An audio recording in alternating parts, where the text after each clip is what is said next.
Hello, good people. Welcome to another episode of the Tech Behind FinTech, where we talk about the technology behind the money and different aspects of it. My name is Nnamdi Osuagwu. I'm the host of the Tech Behind FinTech and also CEO of Strategic Generation, which is our sponsor. Always happy to be here. We have a couple of news articles we're going to jump through today, and we're going to talk about wallets actually, digital wallets and things of that nature. But where do we start? It's a couple of things that went on, and I want to walk through it with you guys. Pretty excited about it. For me, being a technologist, I also try to keep up with all the different events around fintechs and technology.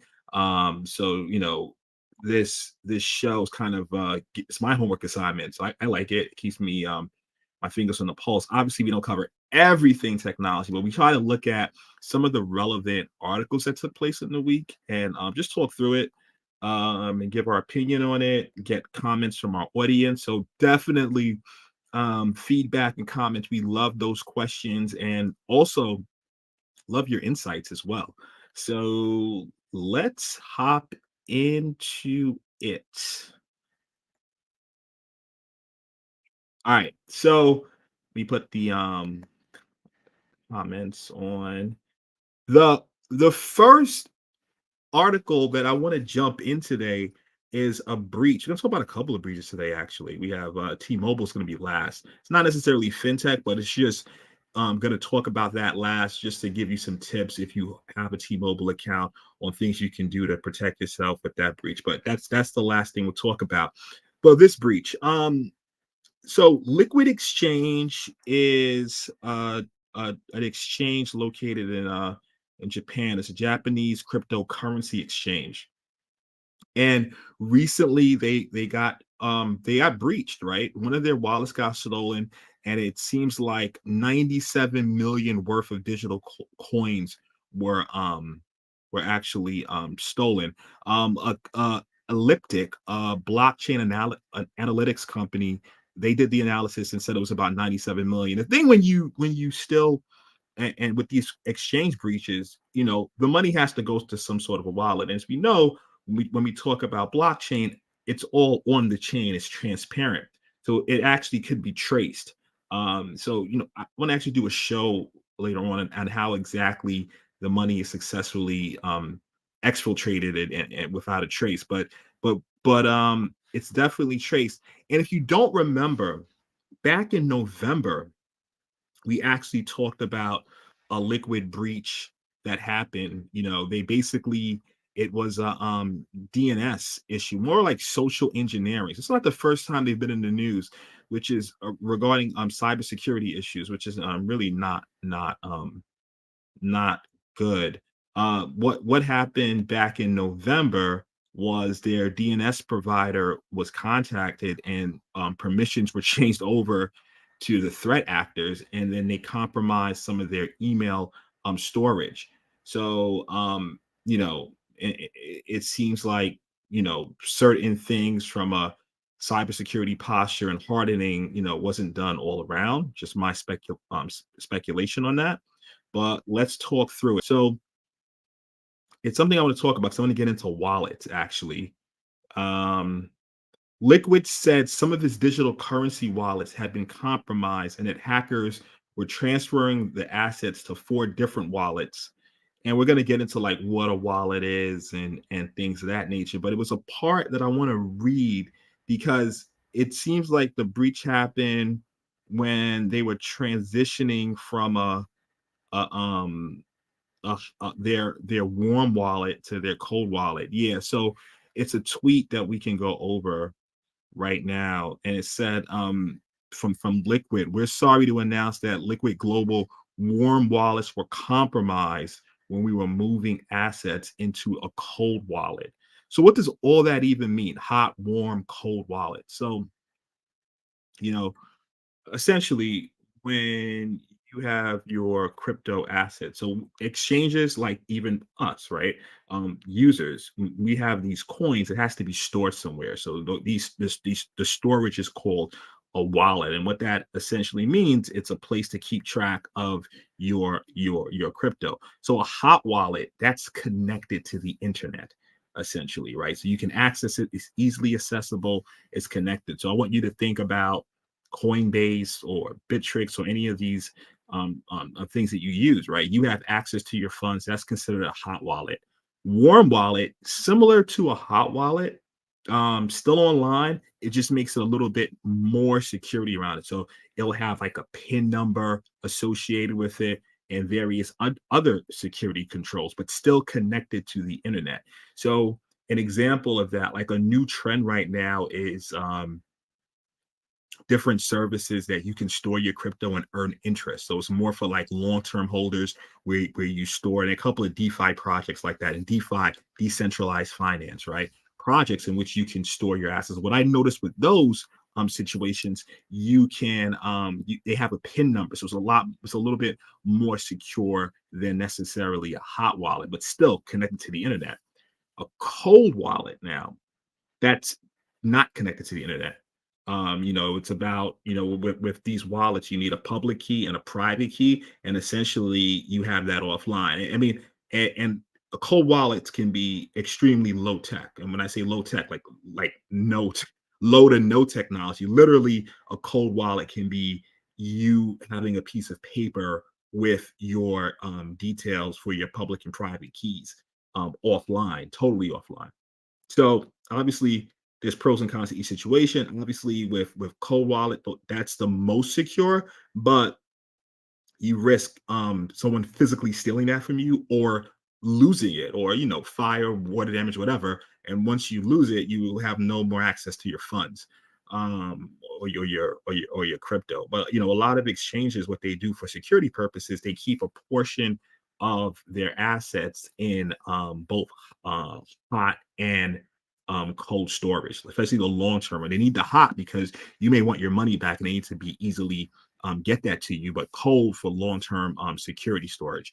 So it's important to kind of discuss that, because certain times in these articles, certain information comes up, and then it's good to understand, what they're talking about when they say, you know, the compromise happened between the transfer of our warm wallet to our cold wallet. So in between that transfer, that's when the threat actors stole close to $100 million worth of crypto, not fiat. But a point that I wanted to make was that we talked about this actually in our November episodes, but it was one of our guest episodes when we talked. We have news that we do, and we brought this up in November that they were previously compromised. So obviously, you can see by the what's on some of the Twitter responses, definitely concerned about their assets and things. Some of the users are concerned about their assets, and they rightfully should be.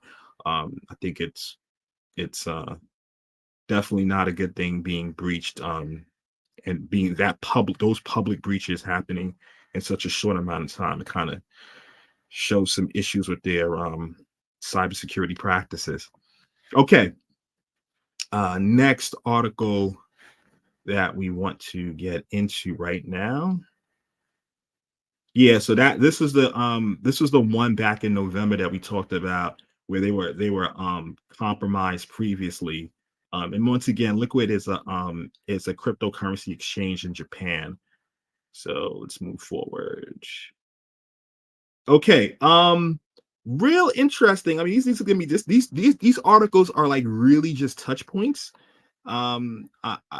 I just found it interesting, and what's just in because sometimes you read these news articles, you see where the bigger companies are going, and you can kind of get a gauge of overall what's happening in the industry, or what's coming next. All speculative, obviously, but it's just interesting. So both Wells Fargo and JP Morgan set up passive Bitcoin funds for in their wealth management division. So they'll give some of their investors uh, an option to put it there. So they say it's passive. So basically, a break from earlier reports that Wells Fargo would pitch wealthy investors with an actively managed offering.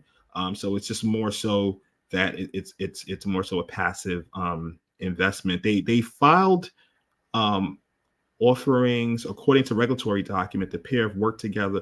Yeah, so with NY Dig and FS Investments are partnering with Wells Fargo on the offering, according to regulatory documents. The pair have worked together on Bitcoin funds before.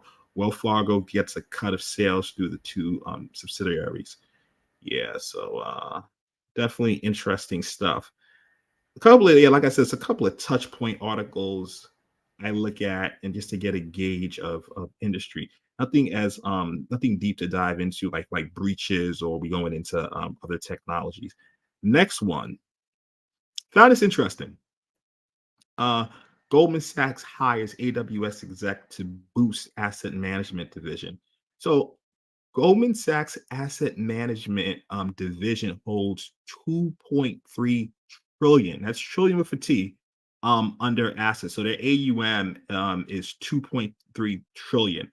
And they're, because from an industry point, right? I know, like, working in banking for so long, it was like, you have technologists that went towards the banking sector and or finance sector, and basically just stayed there like whole careers. I've seen that. It's interesting seeing now software development, like more so computer-based companies and software companies, those execs coming over to banking. And I think what that really shows is it's a place where, like, finance and fintech's heading, in which they just want to be more aligned with those computer companies, like the Facebooks, the Googles, the Amazons of the world. And what better way to be more aligned with them and leverage the newer technologies than to hire execs from those verticals over to banking.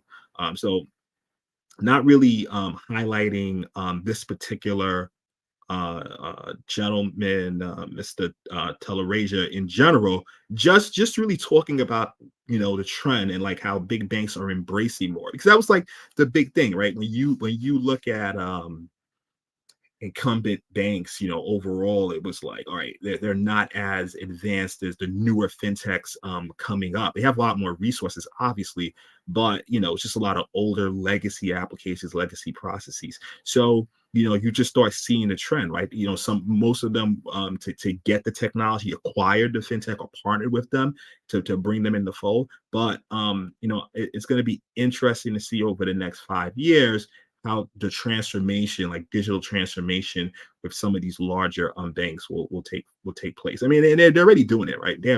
You have research divisions at JP for like quantum computing and just blockchain and just real newer technology. So be interesting to see where things are going. That's the reason I highlighted this article. Not, like I said, not necessarily on the individual itself, but just the process, right? Like, what's happening, that shift of thinking, right? Where you start getting 'cause, when you just look at the scale, massive scale of what companies like Facebook, like Google, like Amazon was able to do, their release cycles, how much technology of release, and when you look at how well, not in general, if you're in the banking, and you went through change management, and just ways that we release, and I remember a time like a decade ago, going to the cloud was just not an option. Everything had to be, when you work at the bigger banks, everything had to be,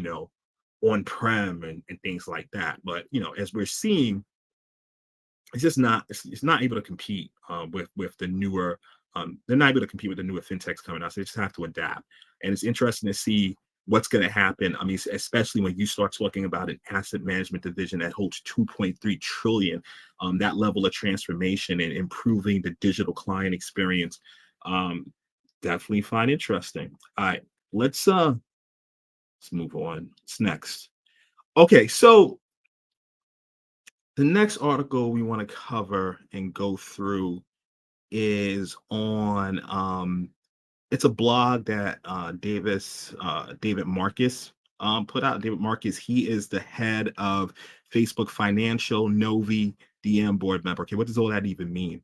So, in previous when we covered this before, we just talked about how you see companies like Amazon, like Facebook, really embracing and becoming financial institutions by their own right, right? They have payment setup and things of that nature. So this he put out a blog post just saying our current just really detailing how the current payment system is just legacy. It's older. It needs tons of improvement, and it's really talking about the industry as a whole. He put some interesting stats in the article, and what I'll do is at the end of the episode, I usually do it during the episode, but you know what? I'll post some links. I know we talked about different things, and I didn't post all the links for those, but I'll post the link right now since I'm in the middle of it. And to my people that are logged in on LinkedIn, you may not see if for some reason this particular technology that I use, StreamYard, it doesn't, or I don't, maybe LinkedIn doesn't allow them to, but having issues posting from here to LinkedIn Live. I have to do it afterwards, but let me post this article to the other users, the other viewers that are on YouTube, Twitch, and Facebook, so you can see. Here's the article, blog post, and after the blog post, he was on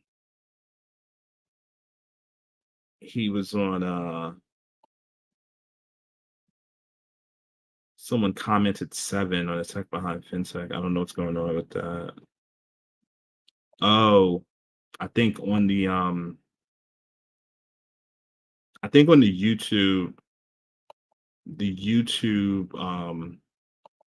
YouTube post, you may have a bad link, but if you Google if you Google the title, you'll definitely find it. Let me try it again. 1 second. I think that the last 7 in the link was cut off on YouTube. I'm posting it for you guys on YouTube. I just posted it so you can see it. My bad. What I'll do, I'll show the comment right now. So you're looking at it on LinkedIn. This is the article. Well, you obviously see the article on the PowerPoint, but you can Google that article. All right, let me get it off. Okay, so let's get into this. What's going on? I mean, look, a lot of people obviously have Facebook accounts. A lot of tons. So having what they're proposing with their Novi wallet, and it was before when we talked about it. It was their coin was called Libra, but they've since changed it to DM, rebranded it. To DM. So, he put out this blog on Medium, just going over the payment industry and what they're trying to do to fix it. And we're just going to talk through it. A couple of stats that he put out that I found interesting. He said our current infrastructure is currently costly, slow, and not interconnected.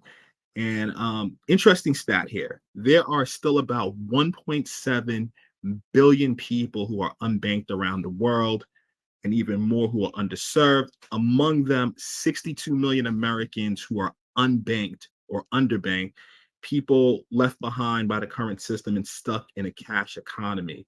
Um, and he also said another stat: globally, the state of play for cross-border payments is dramatically bad. The average cost of consumers 6.5%, basically, to send their money.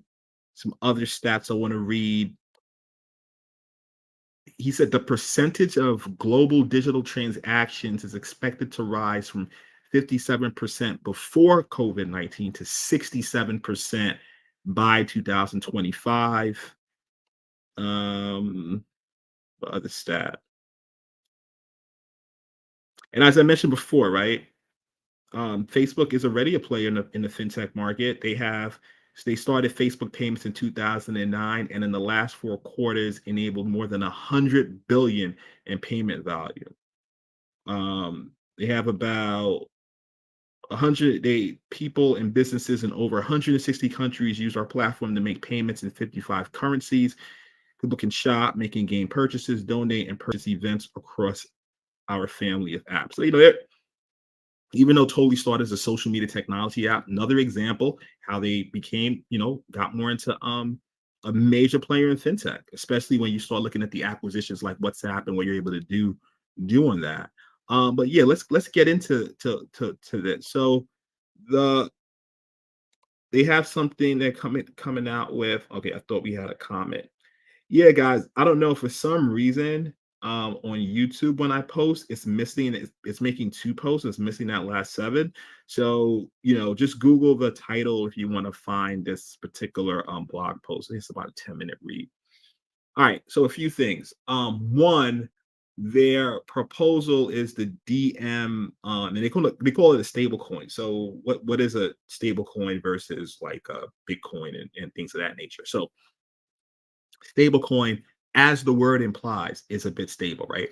We saw in from Bitcoin, Ethereum price fluctuations like crazy, right? Like, you know, compared to this time or like last year versus Ethereum's price now, widely fluctuating. And it's kind of hard to do business transactions when the underlying currency that you're using is fluctuating, or the coin. It's not stable. Maybe for speculators, investors, it's one thing, but for day-to-day transactions, extremely volatile. So they have a concept called stablecoin, and we talked about this in previous episodes. Some companies like Tether, in which it's directly linked to the U.S. dollar, right, or something to that effect, and essentially, you're gonna know. So the whole goal of it is not really to make money; it's just to facilitate digital transactions a lot more seamlessly. So basically, I have $100, I buy $100 in stablecoin. Guess what?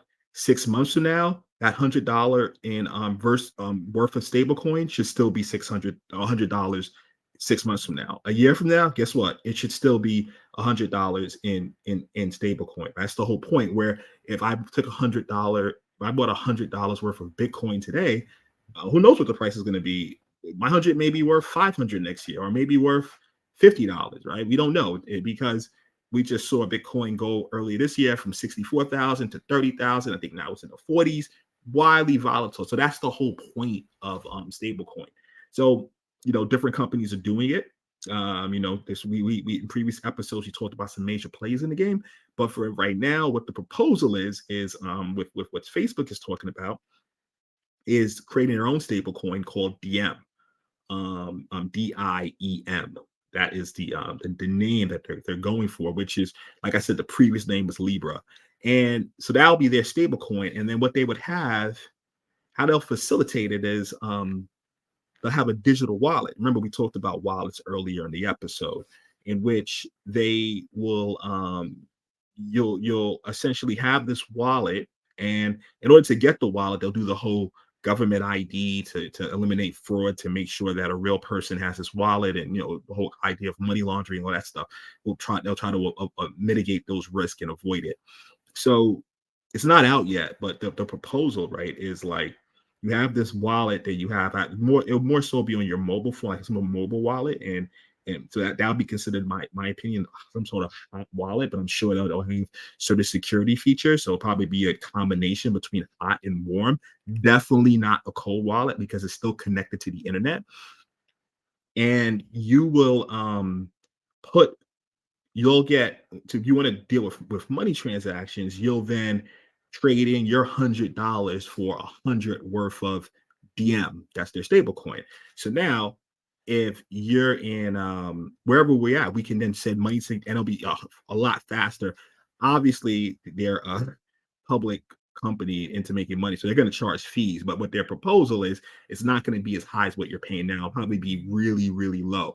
Because so essentially, if you're dealing with someone in Japan and they're dealing with yen, and we both have Novi, I'm here in the US with the US dollar. We both buy DM, we do our business, then we convert our DM back to our local currency. That's the whole concept of it. And then you can imagine if everyone has that or similar, it can make transactions just go a whole lot faster and a whole lot cheaper, especially when you're dealing with cross-border transactions. So interesting article. Interesting to see the direction of where that is going. Um, and now we can move on. So, not necessarily fintech related, but I just thought that I like this article because it I mean, look, T-Mobile got breached. 48 million records were stolen, and of those things, I mean, we had social security numbers, just all sorts of PII. And the question someone, even a friend of mine, raised when I posted this on Instagram is like, what's up with the data retention? Like, why are they keeping all this information still available? Obviously, it's a mobile company, people dealing with credit, people have to verify you and all that. So, getting the information initially is one thing, but how long do you have to basically keep it? So, it was a huge big data breach, a massive amount of records were stolen. And what happens now, so when it's stolen, so they have, just to give you some idea, uh social security numbers, driver's license numbers. I mean, all sorts of birth dates, obviously names and everything. So can you say identity theft? So that is a huge risk. So what I want to go over is not diving into the why or how this breach occurred, but more so if you are a T-Mobile customer, what to do next. Because what happens is these hackers, get this data, right? The nice word hacker, threat or malicious, the malicious threat actors get this data. And what's it worth to them? They then put it on the dark web, and the dark web is just, it's a whole nother internet, just where these other transactions can happen that's not necessarily public, and then they try to sell it. And what is the worth to someone buying it? So then I would assume now someone else, now another threat actor, buys it, right? And no, their goal is to then pretend to be you, identity theft. So they open up credit in your name, a bunch of fraudulent stuff. So it just goes on and on. So the reason why I just wanted to bring this up is essentially, how can you protect yourself right now, right? You don't know. That the sad thing about it is you don't even know if you're potentially one of those 48 million is you, if you have that particular account. But to avoid some potential issues, I would set up credit monitoring. Number one, usually, at times they do, it's always some type of class action suit, and the company will help pay for that. But if you don't want to wait because this is so fresh and you have this account, you can set that up on your own, just to monitor it. You can also set up with the credit agencies, you can put verification. So they call it a credit block, in which anytime a new account is open on your behalf, you would have to be contacted. I was actually about uh I think 20 years ago. Yeah, before I even got into this whole cybersecurity thing, I was an actual victim of identity theft. That's why it kind of hits home to me. That's why I just wanted to talk about it at the end of our episode. And someone basically, my wallet was stolen, and someone pretended to be me. They actually bought a car in my name. It's a whole nightmare. So just years of cleaning up my credit for things that I didn't purchase. So kind of learned a little bit about what to do. And it's an article. Let's see if I can find the article. So that's why I wanted to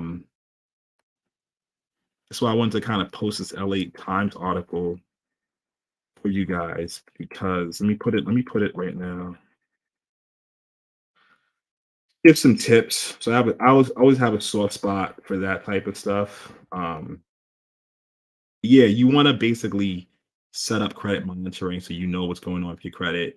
You want to also put some sort of block on your credit. But I mean, even just because of the way the world is right now, we see so many breaches. It might be a good idea, even if you're not a T-Mobile account a holder. But essentially, when you call up I mean, and when I did it before, it was like a long time ago. So, but now it's probably a little bit easier. We can go on their website, and then you just basically say, anytime a new credit account is open, you have to contact me for approval. You put your phone number, And what that does now, if someone were to try to perform an identity theft against you, and open up a credit, you'll be contacted. The caveat is when you try to open up a new credit account, is they'll contact you as well. So it's just not as quick as it was previously, but it's just different basic ways to protect yourself and not have to go through someone opening it and filing a report and just going through that process. You just stop it in its tracks. So that is why I am bringing that up, even though it's not necessarily related to fintech. Let me go back. So listen, I think that's our show for today. Kind of touched on some things going on. I knocked out some things about the liquid exchange Japan, that breach, a couple of industry insights just to kind of see where things are going, and close it on Facebook's stablecoin DM and Novi wallet that's going to be released. And yeah, so, and obviously the T-Mobile, some advice. It's unfortunate, but if you do have an account, that definitely you want to look into ways to protect yourself that we just talked about. As always, thank you very much for your time today and tuning in. Always a pleasure doing the show and communicating with you guys. And have a okay. Hey, we got a comment. Let's read the comment before we start taking off. Hey, this is real. If you check this out, as it is definitely finance related. All right, cool. Maybe we definitely we can talk about that for sure. Thanks for that. Thanks Raul for that. I appreciate it. I'll look into that. United Wholesale Mortgage will accept Bitcoin and other. Wow, that's an interesting thing. Maybe it might be a discussion point for next week for sure. Unfortunately, I can't click with this tool. I can't click on the link. I could post it for others, but it's definitely something I want to check out. Yeah, thanks. Yeah, send interesting articles like that. Definitely send my way. I love those type of things because just like I said, it's just trying to keep abreast of what's going on in the industry. I definitely like it, Raul. Thank you very much for posting that. Definitely appreciate it. What other things? All right, yeah, next week. Do have a special, yes, but I don't let before I advertise it, need to make some confirmations. But yeah, we're on next week. Once again, September 3rd, we are off. It'll be our first time taking off in about 44 episodes. So I think it's gonna be well deserved. Yeah, so no, September 3rd, we are off, but we're on next week. Um, and we'll be back at the same time, 12 p.m. EST, live as usual. Rahul, thank you for tuning in. Thanks for the article. Definitely look into it. I can't post the article for you other guys, but I can show it to you once again. So it's part of the video. It's now part of the video, and I'll look into that. All right, listen, all have a great weekend. Thanks for tuning in once again. We always love doing the show. And take care. Cheers.